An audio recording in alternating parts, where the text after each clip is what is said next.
In an unrelated note, old as it may be, I don't think many people know how much they owe this anime for the lo-fi beats to study to.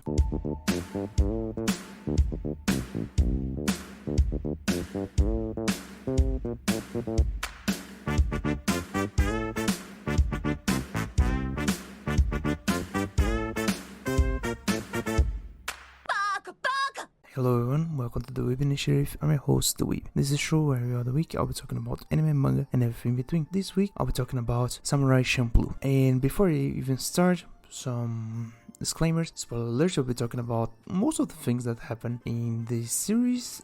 Although I would prefer not to talk much about the ending because I think that it deserves its own, let's say, judgment by each of the people that will watch it. So I would prefer not to really give my opinion on it. Also because I think that it lacks the need for an opinion on it, given that it is really open-ended, all things considered. With that being said, let's get to the stats. So Samurai Champloo originally is anime done by Studio Manglobe. Manglobe, also known as the guys who would eventually come to do Deadman Wonderland and Gangsta, defunct in 2014. Their first anime was Samurai Champloo from May 2004 to March 2005 with 26 episodes. And then there is also the manga that apparently originally ran from January 2004 to September 2004 with 2 volumes. I don't actually know about that. I don't know about the manga. Never actually seen it, so never actually read it for that matter. So I don't know. Anyways, so let's get to the actual story. And first, let me get my story. Why did I choose to actually watch and review Samurai Champloo? As someone who really likes Japanese music, if you couldn't guess by all my other reviews in this podcast, eventually I stumbled into jazz. And one of the things that it is not really jazz by some metrics and so on and so forth, but one of the songs that I eventually stumbled into was Shiki no Uta. And the whole thing with liking this series and wanting to actually watch it and review it all started because of Shiki no Uta. It is by far the strongest song in this whole series. I do not care if I'm wrong, I do not care if you think differently. This is my opinion because it just hits me so hard that this song is so great, and by and large it is the one reason that actually pushed me into watching this, because I first listened to the song and then someone told me, oh, this is the ending for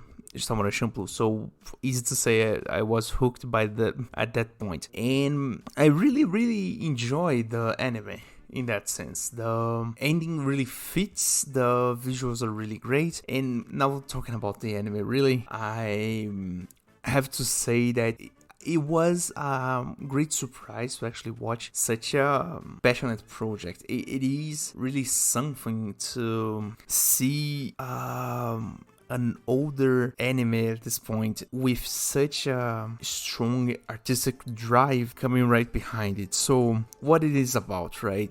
Samurai Champloo is basically a historical kind of adventure action, not really shonen as the normal shonen that we know as today, but it is a historical action adventure anime that tells the story of 3 people: Fu, our single girl, Mugen, and Jin, and their adventures throughout medieval Japan, more or less. And they never really give an actual year for it, also because the anime dabbles into, let's say, mixing old Japanese tradition and folklore and historical situations with things from the modern age in 2004, let's say. So for instance, there is one extra that will come out of the woodwork, beatboxing, a group of guys doing hip hop out of nowhere to basically present the premise for an episode, and so on and so forth.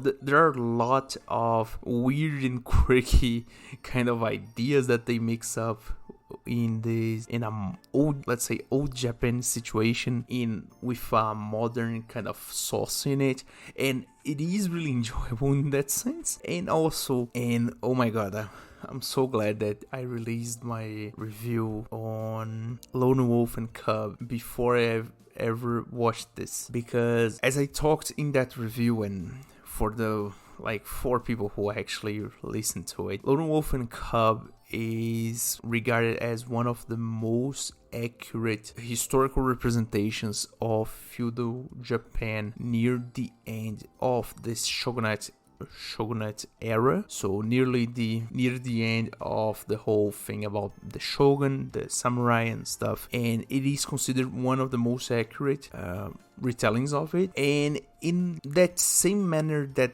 it approaches the various themes of feudal Japan and all the social and at some point religious and some point economical things that happened in feudal Japan, the same way that it all crossed the paths of the heroes there, it also comes into here. So Samurai Champloo, really baseline, it is the story of 3 people, Mugen, Jin and Fu, going into a journey to find basically the 2 guys are dragged into helping Fu, the girl, to find the samurai that smells like sunflowers. And this concept is really cryptic until the very late stages of the anime, something like episode 22 or something like that, 21 maybe, after they actually tell the story of what the fuck is this whole thing. And basically it all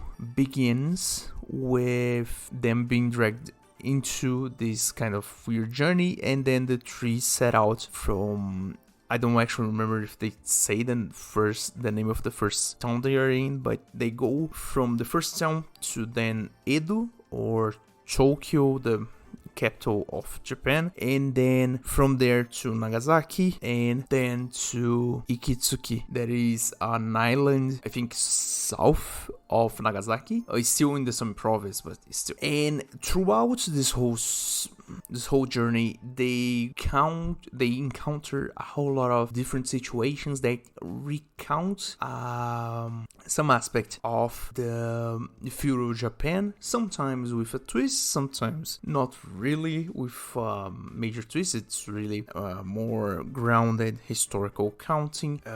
Some of the more, let's say, creative ones are really funny in most ways. There's one where there are gangs basically competing on control of the city, but they don't actually fight because both of their bosses are really incompetent with the sword, and then they go into a competition of graffiti, so they have to graffiti the whole city, something like that. It's really funny. There's one an early one that is one guy that is basically he's basically a sham. He wants to find a samurai with glasses to then kill him and get famous, being that Jin is the one that he's looking for because he uses glasses and so on and so forth. And he tries to raise up Fu, and it is so funny the way that he fails, because he has an extra that big boxes for him so he can actually talk, and he carries along a whole lot of other extras, one to hold a limelight and then the other one to hold a mirror to reflect on him. It's really out there, really like what the fuck, and in that it is really funny.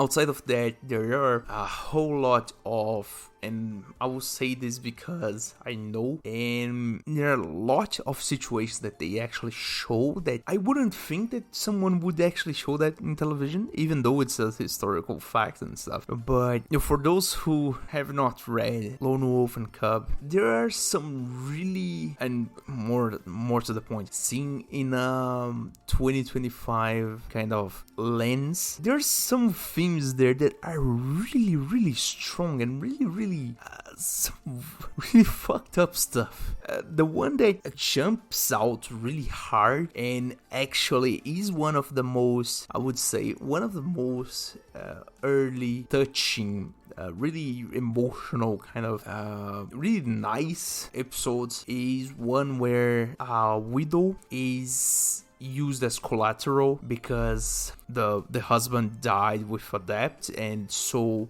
the now widow is going to be basically sold to aborto, and the whole thing from there, you know. It is a really fucked up situation, and it is something that, given everything that we know about feudal Japan, is something that happened, and I mean, it is something that happened. It's really fucked up, and from there you can extrapolate some other stuff. There are a whole lot of things that go from really heavy to something that some things that we don't actually let's say are not so controversial nowadays. Let's say they're not so like extreme, and it goes from the interactions between Japan with foreigners in the feudal times, because they had for the longest time an edict of being this isolate basically, so they would try to brush off and attack any foreigners that try to go into Japan outside of certain exceptions. And from then on we get the whole thing where the secret police of the shogunate, the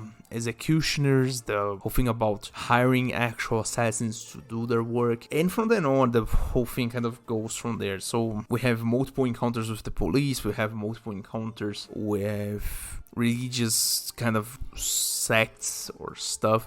And one of the themes that I didn't actually think that they would touch on, and for the most part they don't, they kind of mention it and touch a bit on it, but they don't actually go into much depth to not discuss actual religion. It is the fact that in the feudal times, the Japanese shogunate would persecute and actually hunt Christians, and it is something that the Lone Wolf and Cub touches a lot, and actually shows the more extreme punishments that they would use. In here, the Samurai Champloo, they don't actually go into so much of the heavy stuff. They go somewhat, and it comes in a time to actually be related to something by the end of the anime, but it never really gets so heavy as Lone Wolf and Cub. That is to say that they,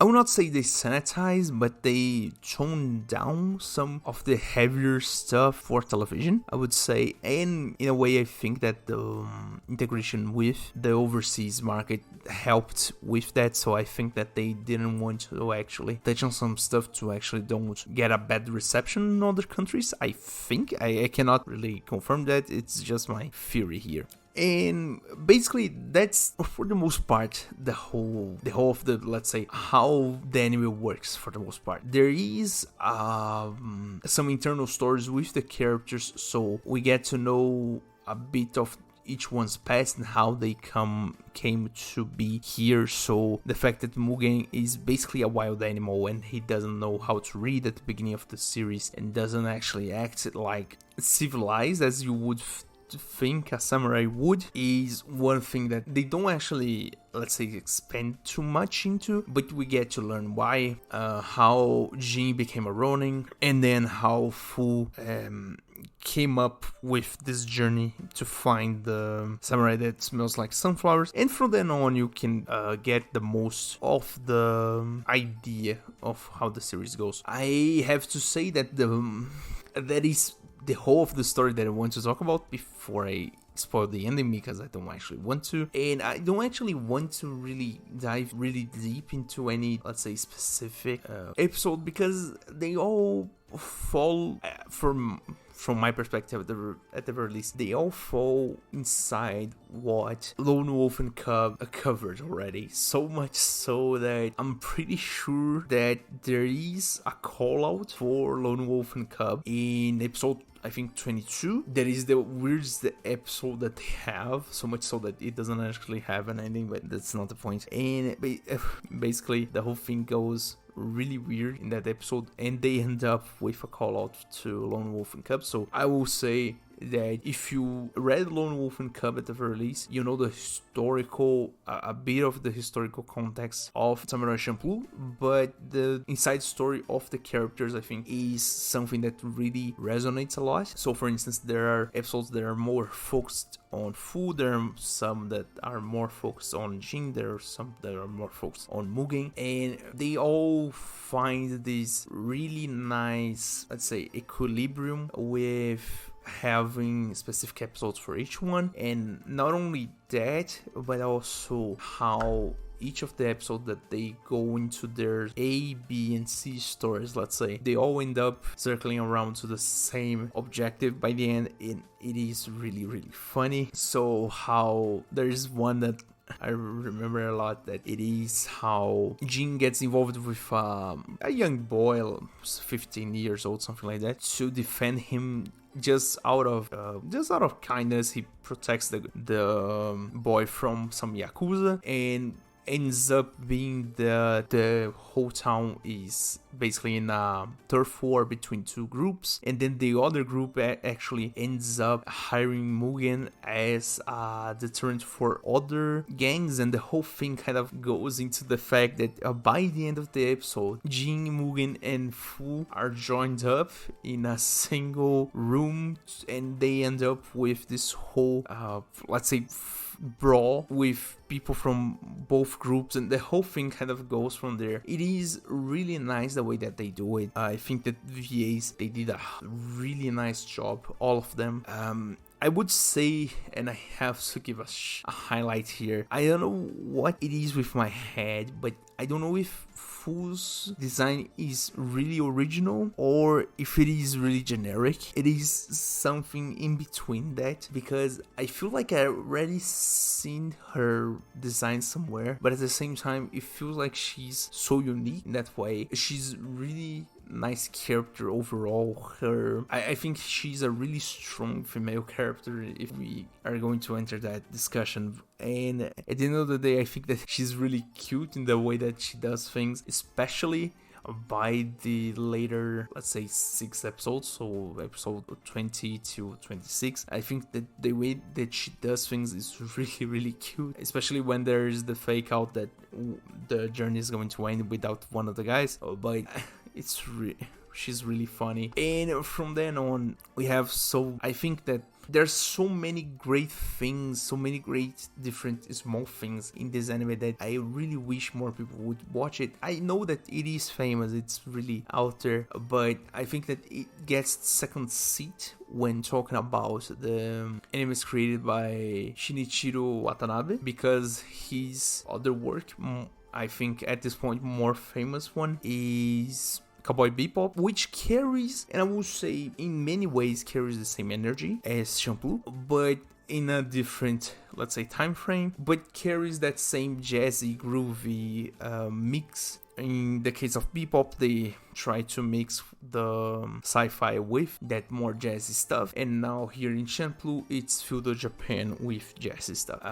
Another thing that I need to highlight is the animation and the art style. I think that they are like they actually registered that most of the episodes, I think they invited different artists to actually mix up the both the style of animation, the art style and stuff. It is really interesting to see in that way. Each of the stories is really well presented. I think some of the scenes are really out there, really avant-garde, really experimental in that way. It carries with it such a strong artistic vision of what else can we do with this, and in that way I really, really like it. Outside of that, also the normal animation that they use for the fights, I have to applaud them. It's really, really, really nice. Especially there's one specific fight, like I think it's 2 episode thing, fights by the end of the anime, more or less, where they are fighting a specific assassin that has come to get them, and they are fighting in the rain, and it is so well made, the water effects and stuff. It's really nice. Also, the fighting in water and other stuff, really great, and the whole thing kind of sits really well together with me, and I think that it is a really nice anime to watch. I really recommend it, and I think that's about it. So before I start to ramble more and more about the same things, thank you guys for listening, thank you guys for watching. Please like, please share, please follow, depending on the platform you're in, and I hope you stick around for next time. Bye.